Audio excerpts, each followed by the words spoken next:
Fala aí pessoal, tudo bem? Hoje eu estou fazendo esse vídeo aqui para mostrar para vocês um conceito que a gente pode estar aplicando nos nossos logs e também uma ferramenta do Node que nos possibilita aplicar esse conceito. Esse conceito se chama Correlation ID e ele é utilizado para agrupar os nossos logs de diversas camadas da nossa aplicação utilizando um ID único para cada requisição da aplicação.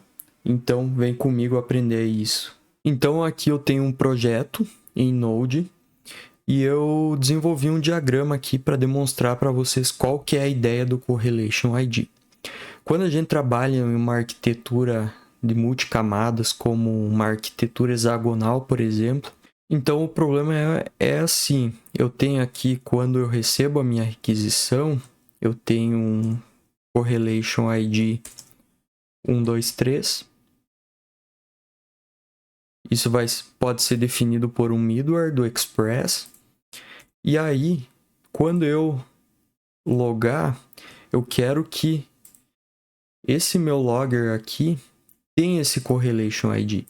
Porque aí ele pode adicionar isso no meu log sem eu precisar ficar passando por parâmetro para cada classe que vai ser chamada no processo inteiro da aplicação e em cada camada da minha aplicação. Então vamos trabalhar nisso. Eu tenho aqui a minha aplicação, que é um cadastro de usuário simples. Aqui eu já deixei pronto.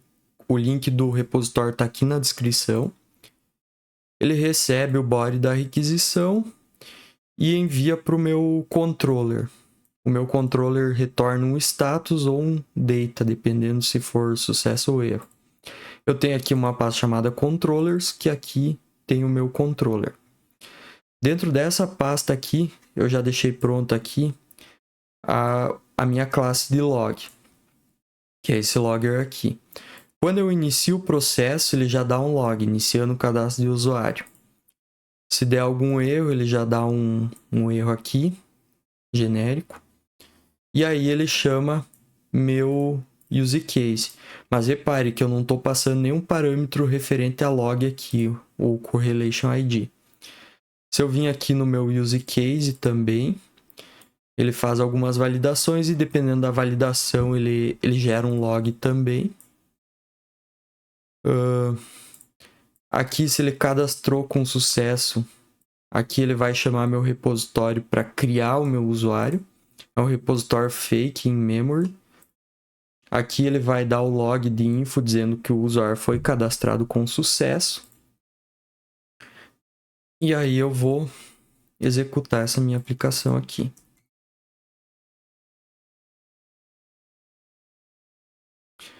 Então aqui ela está ouvindo na port 3000. Eu vou fazer uma requisição para ela. Aqui, ó, como vocês podem ver, ele deu 2 logs, iniciando o cadastro de usuários e cliente inserindo a base de dados e o ID do cliente.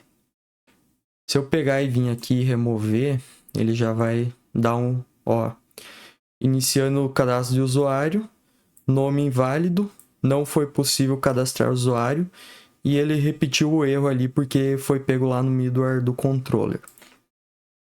Só que se eu tiver num dia muitas requisição, esses logs eles vão começar de rodar na mesma hora e vai ter alguma thread que vai dar um log, a outra thread vai dar outro log.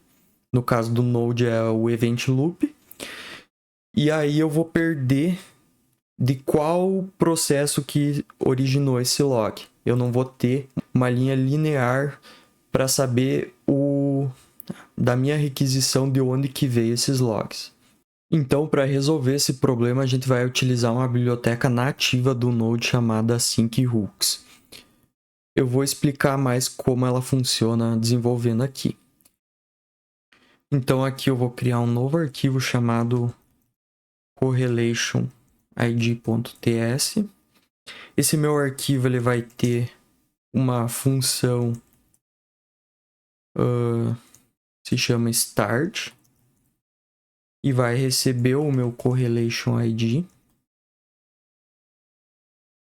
Aqui então começa o processo mais difícil, que é de desenvolver isso aqui.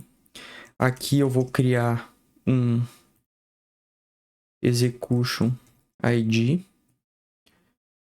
Antes de tudo, eu vou importar o async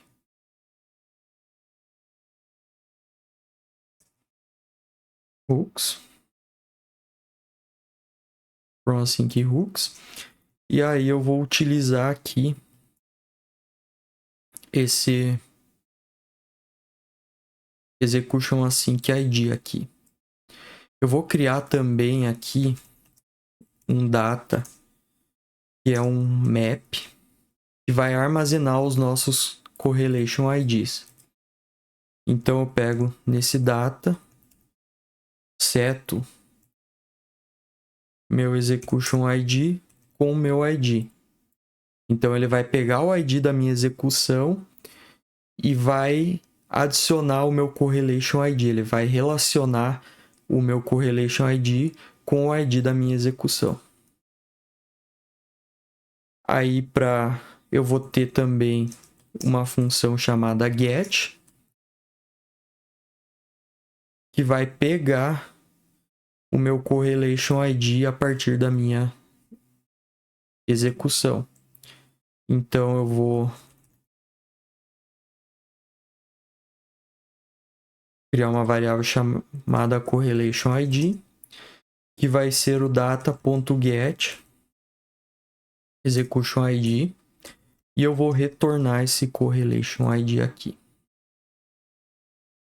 Aqui embaixo eu vou exportar essas funções para nós poder acessar.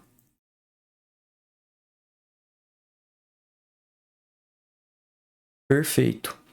Dessa forma que está aqui, a gente já pega o ID da nossa execução e já salva no nosso data.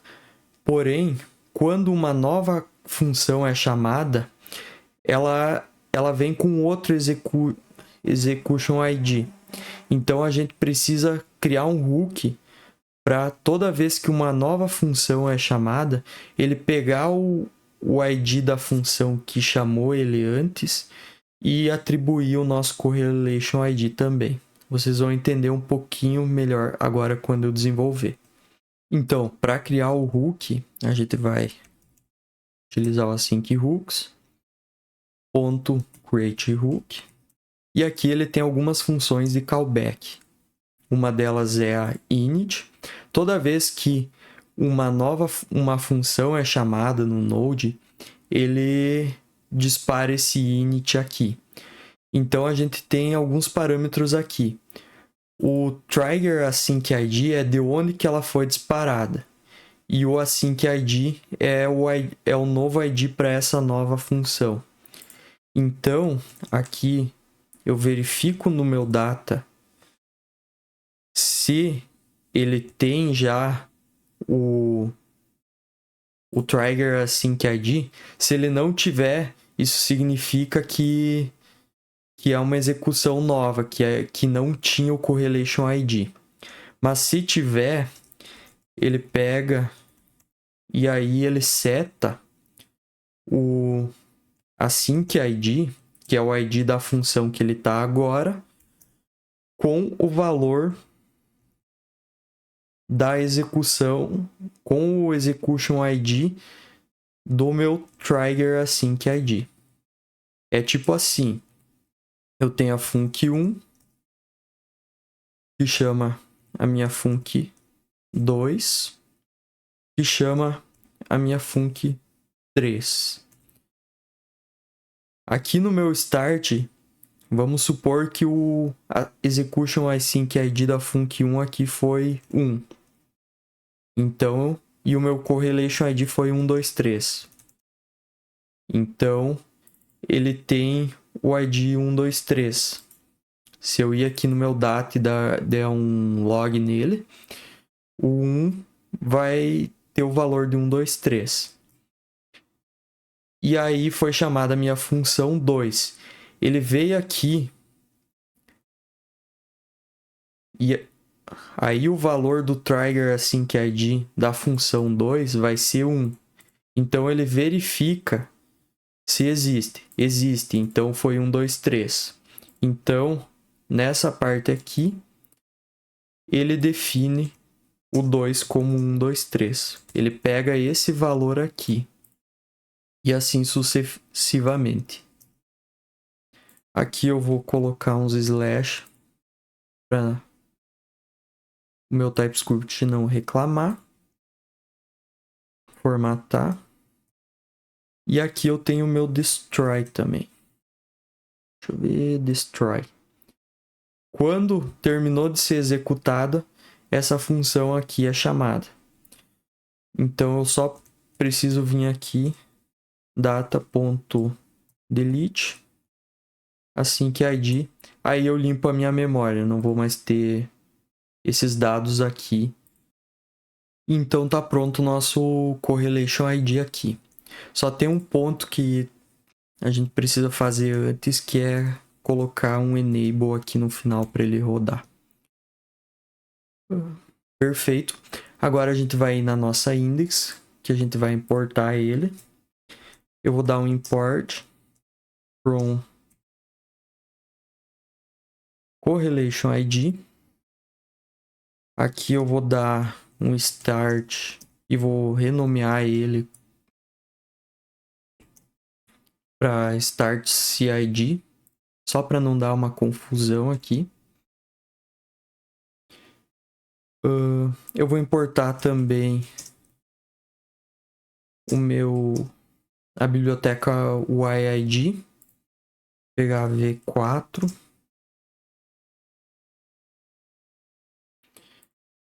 E aqui na minha requisição, eu vou criar um correlation id que é igual a um YID. E vou utilizar essa minha função start correlation id aqui. Fazendo isso, ele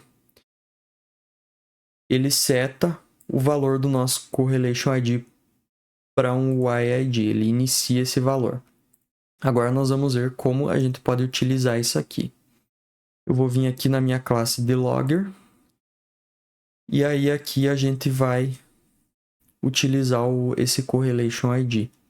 Além do message, eu costumo botar aqui primeiro correlation id.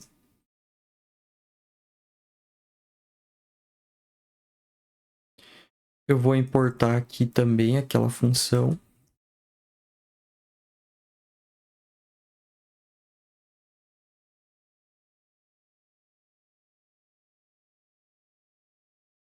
getCid. E vou colocar aqui getCid. Vamos fazer melhor. E aí a gente só remove aqui.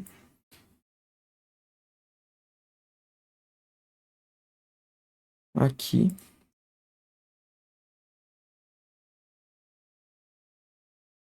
Perfeito. Agora vamos testar se deu certo aqui. Eu vou abrir um terminal. Dar um npm run dev. Aqui, ó, ele não deu nenhum erro. Executou na porta 3000. E aí agora eu vou mandar uma requisição. Veja aqui, ó.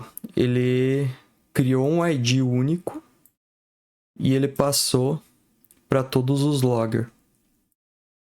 Se eu colocar sem o name aqui para dar um erro, aqui, ó, eu tenho 3 logs com o mesmo correlation ID. Eu não passei nenhum parâmetro para nenhuma classe. Se eu ficar aqui, ó, ele vai criando e vai relacionando os nossos loggers. Então é isso, pessoal. Espero que tenham gostado. É uma dica ali incrível que vai ajudar vocês a rastrear melhor seus logs no dia a dia. E qualquer dúvida, deixa aqui na descrição ou me encontre nas redes sociais que eu posso te ajudar. Valeu!